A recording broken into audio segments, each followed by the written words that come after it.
Llegó para cambiar el día a día en el ferrocarril de alta velocidad en España y a pesar de su fuerte irrupción, con ventajas que ayudaron a elevar el número de viajeros de forma que pocos vaticinaron, la liberalización ha traído luces y sombras que tras el trágico accidente de Adamuz se han vuelto a poner sobre la mesa, sobre todo errores pasados que estos días se valoran y que incluso ha llevado a Adif a posponer la fase 2 y que te cuento en este vídeo.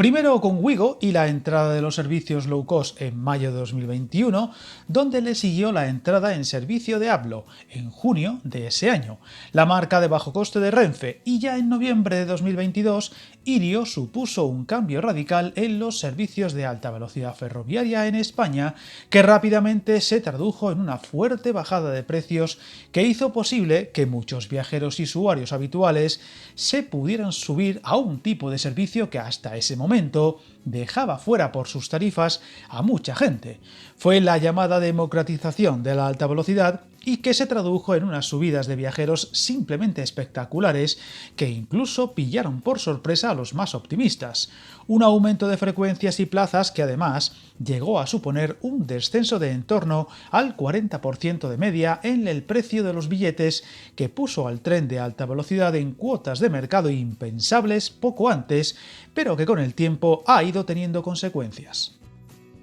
Para empezar, ninguna de las tres compañías ha logrado hasta ahora beneficios netos, aunque las cifras finales de 2025 auguran, si no ya números en verde, sí haberse quedado muy cerca, en un año muy importante para las cuentas de Renfe, Wigo e Irio, que ya han tenido importantes ajustes, que hemos contado en un vídeo, elevándose el precio medio de los billetes, dejando atrás la era de precios bajos vividos hasta entonces, pero que tras el accidente de Adamuz afronta un 2026 con mucha incertidumbre, empezando por un periodo de aumento significativo de tiempos de viaje y por tanto retrasos acumulados que ha obligado a las tres compañías a anunciar casi a la vez que dejarán de indemnizar por retrasos, al menos hasta que el actual contexto de limitaciones de velocidad se mantenga, cosa que a día de hoy desde Transportes o Adif no han dejado claro. Por lo que este escenario de recortes de velocidad a cambio de mayor fiabilidad y menores molestias al usuario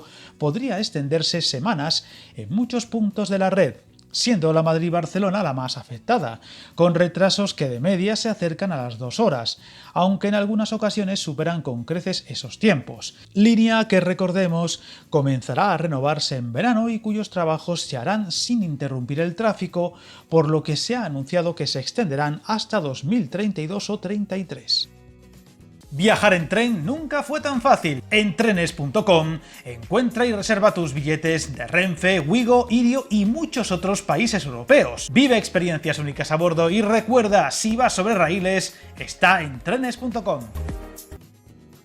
El otro anuncio que hemos conocido estos días es que Transportes y Adif han anunciado el retraso de la llamada fase 2 de la liberalización, que tras el accidente de Adamuz parece haber evidenciado que aún es pronto. Una fase que extendería la posibilidad de que Wigo, Irio u otras posibles marcas, como Alsa, entraran en los corredores hasta Cádiz, Huelva, Asturias o Galicia. Tramos que ya se habían retrasado considerablemente y que no parecían tener mucho atractivo para las empresas ajenas a Renfe por su diferencia de anchos de vía, pero que ahora se posponen sine die, al menos hasta que se esclarezcan las causas del accidente de Adamuz.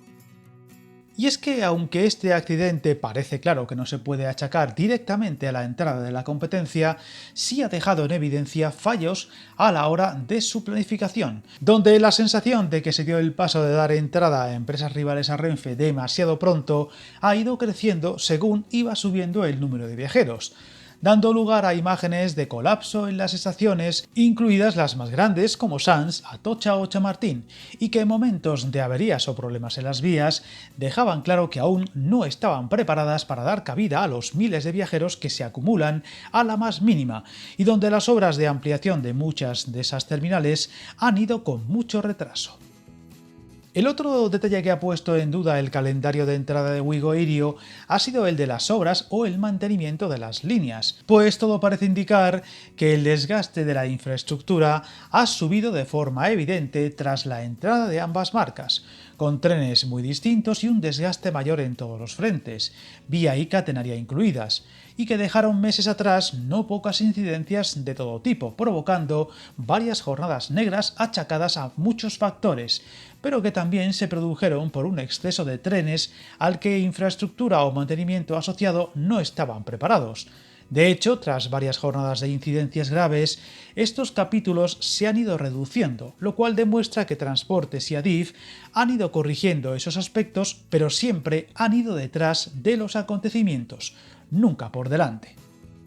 Aunque sin duda donde más se ha notado la precipitación a la hora de dar el ok a la irrupción de Wigo Aéreo ha sido en las líneas del sur, ya que aquí hemos tenido a la par la expansión de los nuevos servicios, con muchos más trenes y viajeros diarios, con el desarrollo de las obras de modernización de la línea más antigua del país, entre Madrid y Sevilla, que ha supuesto un quebradero de cabeza en muchos momentos ante limitaciones de velocidad o tramos de vía única, que llevaron a no pocas molestias y también algún incidente. Unas obras que se sabía no acabarían hasta el verano de 2026, pero donde se prefirió exprimir el negocio de la liberalización, antes que apostar por la prudencia y esperar a que la línea estuviera acabada. Un tema que tras el accidente de Adamuz ha quedado más patente, a pesar de que todo hace indicar que no ha tenido relevancia en el propio siniestro.